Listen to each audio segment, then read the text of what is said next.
Time is ticking away on Title 42 while the Biden administration claims they are prepared for the public health order to end this week. The southern border is facing a potentially historic migrant surge. Joining us now, House Energy and Commerce Committee member, Arizona Republican Congresswoman Debbie Lesko. Congresswoman, welcome to the program. Thank you so much for being here. Mayorkas is stating his case there that this administration is prepared for Title 42 to be lifted and that there are procedures in place to help deal with the rush. But we had Bill Malugin on reporting from Brownsville, Texas earlier, and all you see are the lines of people who are trying to get into this country because they know that it's going to be easier to do so. Can you tell me, what it is that they say that they've done that he says is going to take some time to play out and bear some fruit? Because I don't see it.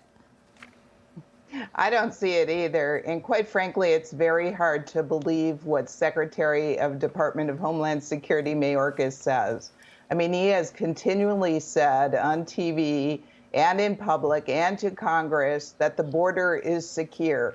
Well, every American, quite frankly, every person throughout the world knows that the border is open, and that's why they're coming. And so he's had, and the Biden administration has had 2 years to figure this out. They knew that eventually Title 42 was going to end. They don't have plans in place. The plans that they say that they're going to put in place, I quite frankly don't trust them, because in Yuma, Arizona, for over a year now, they said that they were going to fill in the wall gaps, the border wall gaps. And I talked to an official on the ground today. They said all that's been done is they laid some foundations in a couple places. No border wall gaps have been closed. And so it's really hard to believe this administration. Quite frankly, all of their actions to date have been to have an open border and to give the green light to people all over the world to come and cross our border. On that note, amongst you and your colleagues, what does responsible immigration reform and more modern laws look like to you? Well, this week in the U.S. House of Representatives, we are going to be passing a border security bill. And it includes a number of different things that will help secure the border and keep our nation safe and decrease the humanitarian crisis going on. The first one is to finish constructing the border wall.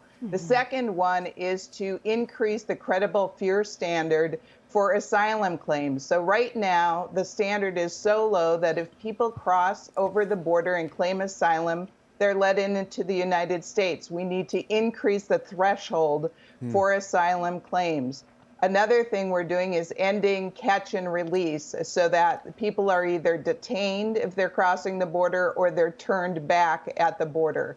Another thing we're doing is reinstating the Remain in Mexico policy. So if people want to claim asylum, they can do so, but they need to either wait in Mexico or another safe country until their claims are processed. And so I think we are also in that bill increasing funding for the number of Border Patrol officers and giving them bonuses so that we can retain them on the job. Because right now, their morale is so low, the Border Patrol officers, that they're given this job and they're not able to do the job because of the policies enacted by the Biden administration. Congresswoman, let me shift gears really quickly. You recently sent a letter to the Consumer Product Safety Commission on protecting gas stoves, which is great because I think a lot of people want to keep their gas stoves. But the fact is, it's not just about gas stoves. Just today, we're talking about the federal government wanting to go after your dishwasher. And, a week ago, it was light bulbs. And before that, it was air conditioners. And I bet next week it'll be refrigerators because they're too big and they're too cold. It's bigger than gas stoves. What can you and your colleagues do to get in front of the bigger issue of the federal government wanting to insert itself in every single part of your home and your life?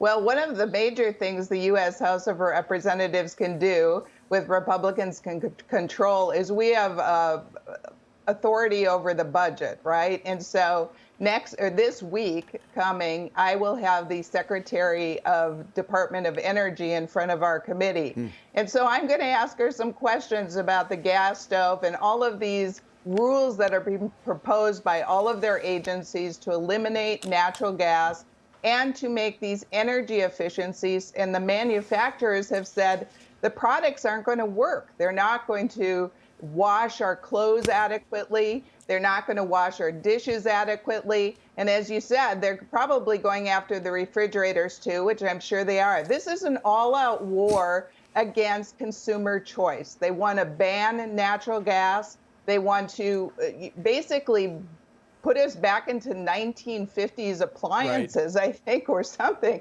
Although those probably worked better than what they're proposing. So I have passed legislation and I've written letters.